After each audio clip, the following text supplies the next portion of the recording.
মক্কা বিজয় ইসলামের ইতিহাসের এক অনন্য গৌরবোজ্জ্বল অধ্যায়। হিজরতের অষ্টম বছর, দীর্ঘ অত্যাচার, ত্যাগ এবং সংগ্রামের পরে রাসূল সাল্লাল্লাহু আলাইহি ওয়াসাল্লাম 10,000 সাহাবার বিশাল বাহিনী নিয়ে মক্কার দিকে রওনা দেন। তার উদ্দেশ্য ছিল পরিষ্কার, মক্কা বিজয় হোক শান্তিপূর্ণ, রক্তপাতহীন। কারণ ইসলাম শান্তির ধর্ম, যুদ্ধের নয়। মক্কার কুরাইশ নেতারা বুঝতে পেরেছিল মুসলিম বাহিনী এখন অতুলনীয় শক্তিশালী। ভীত ও অস্থির মক্কাবাসীরা আশঙ্কার মধ্যে দিন কাটাচ্ছিল, অনেকেই গোপনে ইসলাম গ্রহণ করছিল। তবে রাসূল সাল্লাল্লাহু আলাইহি ওয়াসাল্লাম প্রতিশোধের পথে না গিয়ে বেছে নিলেন ক্ষমা ও দয়ার পথ। কারণ তিনি জানতেন, ইসলাম শুধু তরবারির মাধ্যমে নয়, হৃদয় জয়ের মাধ্যমেও প্রতিষ্ঠিত হবে। রাসূল সাল্লাল্লাহু আলাইহি ওয়াসাল্লাম সেনাদের নির্দেশ দিলেন, চারপাশ থেকে মক্কায় প্রবেশ করো, কিন্তু যুদ্ধ করবে না যতক্ষণ না কেউ আক্রমণ করে।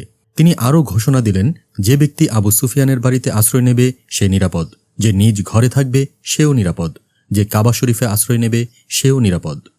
রাসূল সাল্লাল্লাহু আলাইহি ওয়াসাল্লাম মক্কায় প্রবেশ করলেন বিনম্র চিত্তে, মাথা নত করে। কোনো অহংকার, কোনো বিজয় উল্লাস ছিল না, ছিল কেবল আল্লাহর প্রতি কৃতজ্ঞতা। তিনি কাবাঘরের সামনে দাঁড়িয়ে কুরআনের এই মহান আয়াত তিলাওয়াত করলেন। সত্য এসেছে আর মিথ্যা নিশ্চিহ্ন হয়ে গেছে, নিশ্চয়ই মিথ্যা সর্বদা বিলীন হওয়ারই যোগ্য।